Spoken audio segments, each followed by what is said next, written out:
Bonjour à tous, mesdames et messieurs les élus, mesdames et messieurs dirigeants d'associations, d'organismes publics ou privés, d'entreprises, mesdames et messieurs, chers amis.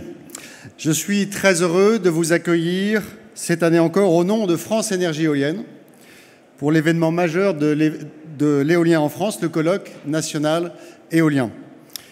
Je suis ravi de constater que chaque année, nous sommes toujours plus nombreux. Vous l'avez sans doute remarqué, le salon est plus grand. Notre colloque dure désormais 2 jours pleins. Nous sommes 96 exposants et plus de 1700 participants sont déjà inscrits. Notre famille s'agrandit et je m'en félicite. Nous allons passer 2 jours ensemble, 2 jours autour d'une thématique qui nous est chère à tous, l'éolien et les territoires.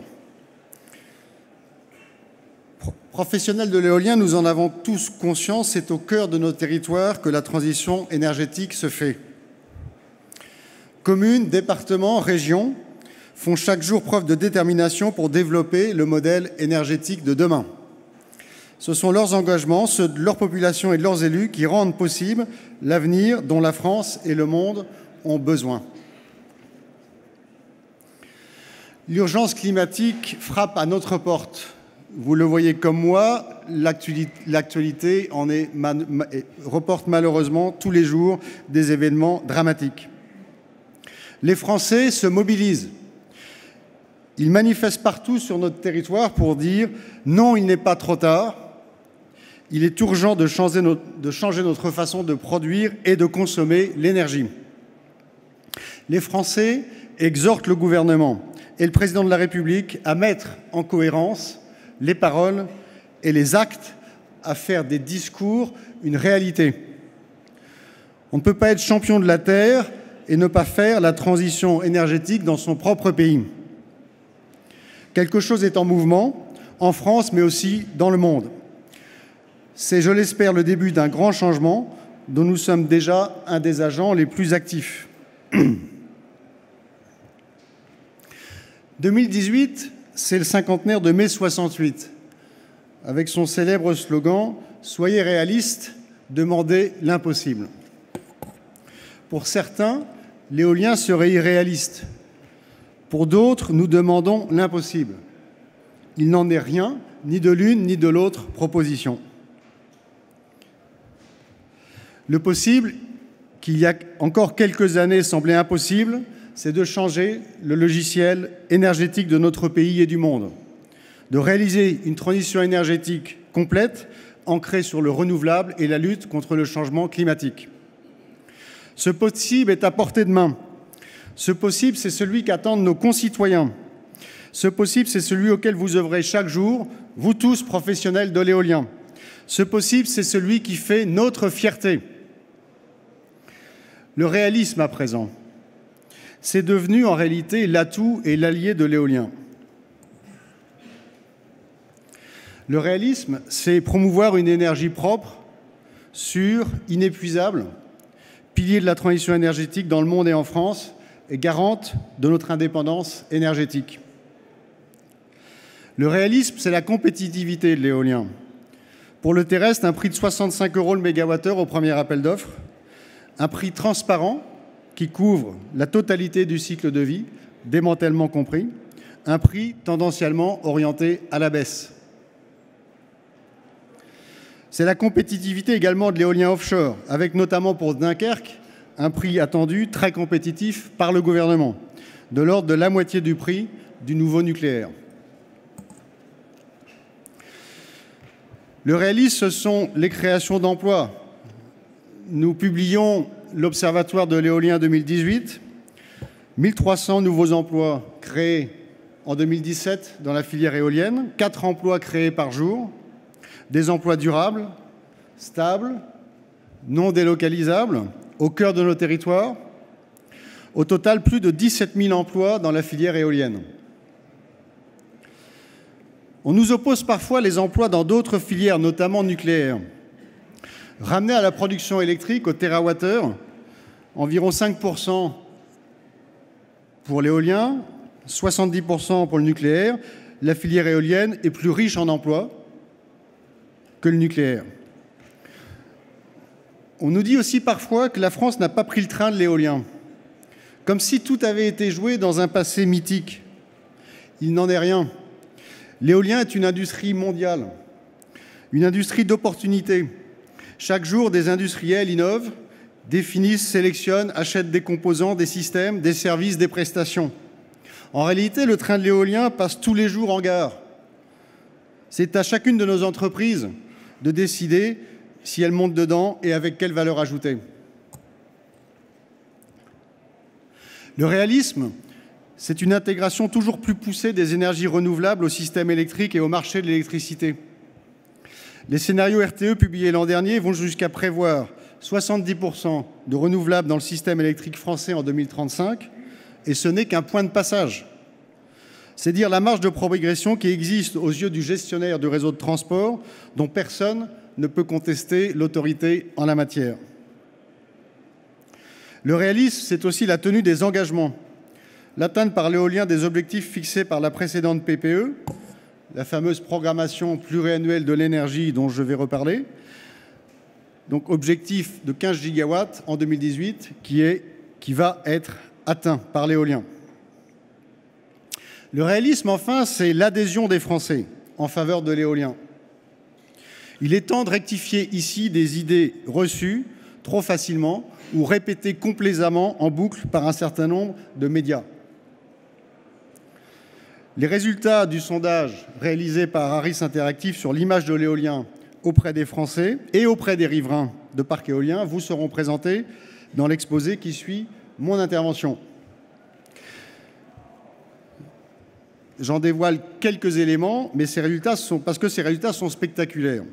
Ils montrent que 3 Français sur 4, et plus encore, 4 riverains sur 5 plébiscitent l'éolien. La moitié des riverains qui étaient initialement, si on regarde ceux qui étaient initialement défavorables à l'implantation d'un parc, ont changé d'avis après sa construction. Donc finalement, on peut dire que la meilleure manière d'améliorer l'adhésion et l'acceptabilité de l'éolien, c'est d'en faire plus. Donc cet indicateur est au vert et c'est un atout énorme. Et il faut continuer à le médiatiser, le communiquer, l'expliquer, en faire la pédagogie. Pour autant, peut-on dire que dans le domaine de l'adhésion de nos concitoyens, tout soit pour le mieux dans le meilleur des mondes? Je ne le pense pas. Nous devons faire plus en matière de pédagogie, localement, au cours du développement des projets, nationalement. Nous avons lancé cette année, l'an dernier, des campagnes de presse, cette année des campagnes de radio. Nous devons toujours faire plus dans ce domaine. Laissons de côté les professionnels de l'opposition dogmatique et de la manipulation des peurs. Il reste que le développement éolien rencontre aujourd'hui des difficultés sur le terrain. Il fait face parfois à l'incompréhension des élus. La pression foncière pourrait être diminuée si certaines contraintes de développement étaient assouplies. Je pense notamment aux contraintes spatiales. Il est aussi urgent de définir avec les pouvoirs publics et associations d'élus des règles de bonne conduite et de co-construction qui soient satisfaisantes pour toutes les parties. Il en va de l'intérêt général de la filière et nous devons y travailler prioritairement avec le conseil d'administration et les adhérents. Acteur territorial à part entière, la filière éolienne s'inscrit dans cette conviction. Partenaire privilégié du développement éolien, nos territoires ont depuis longtemps compris que la transition énergétique était à la fois un impératif et une formidable opportunité pour l'emploi, les services publics, la réaffirmation du tissu industriel français et le dynamisme économique. Je le redis, le réalisme est l'atout et l'allié de l'éolien. L'éolien est le choix de la raison, de la compétitivité, c'est le choix des Français, c'est le choix de l'avenir.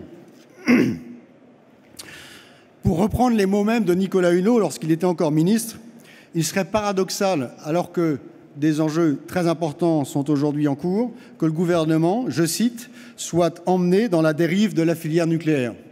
Je cite encore, une filière qui économiquement ne tient jamais ses promesses. Aujourd'hui, il revient au gouvernement de rendre les bons arbitrages dans la nouvelle programmation pluriannuelle de l'énergie.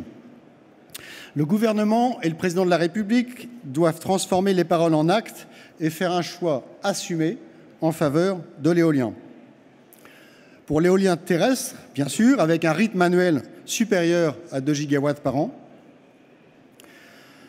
Pour l'éolien offshore, posé et flottant également, l'élan a été donné avec la confirmation des parcs attribués en 2012 et 2014, confirmation qui a été faite solennellement par le président de la République au Cap Fréhel au mois de juin.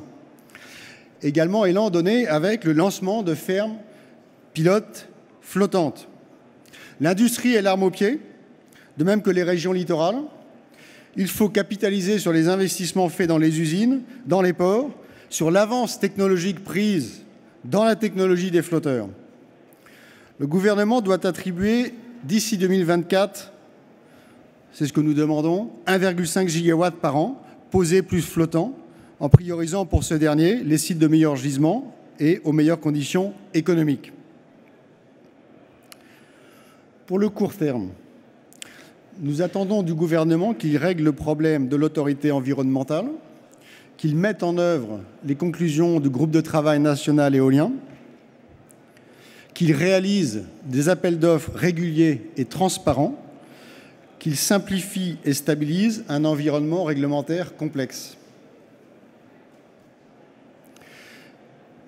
Ces choix, le gouvernement et le président de la République doivent les faire et les assumer, car c'est le choix de la raison, c'est le choix du réalisme, c'est le choix du possible.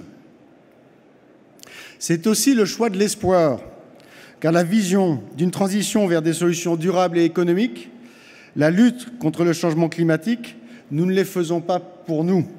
Nous les faisons parce que nous avons été capables de penser au-delà de notre propre existence, au-delà de l'horizon de notre vie, pour imaginer et préparer l'avenir de nos enfants et des enfants de nos enfants.